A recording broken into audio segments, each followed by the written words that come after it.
gözlerim, onu görmedim. Dolaştı yollarda, yağlar geldi. Düşündüğünü dinleye, vefat biçine. Dolaştı yollarda, yağlar geldi. Düşündüğünü dinleye, vefat biçine. Yaratanım var, ne de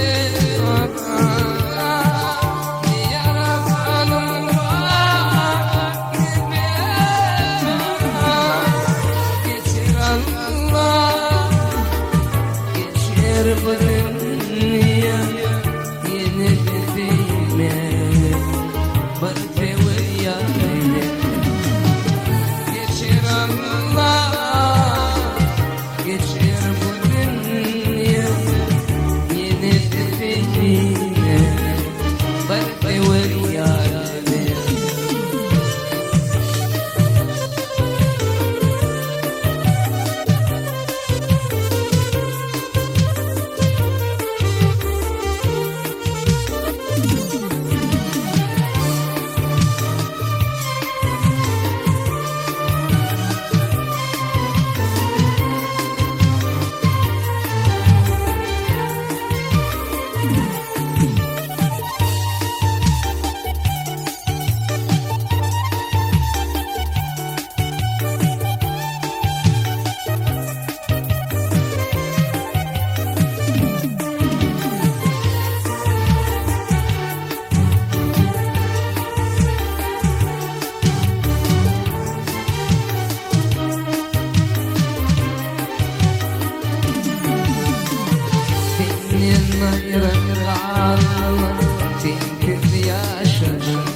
Ayrılık derdini kandırdın beni.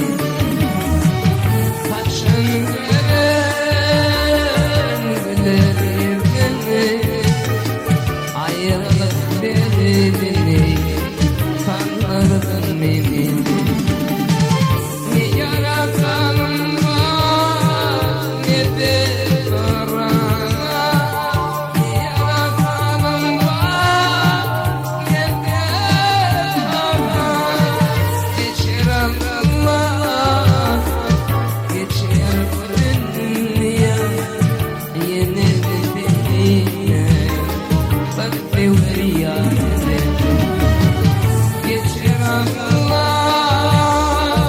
geçir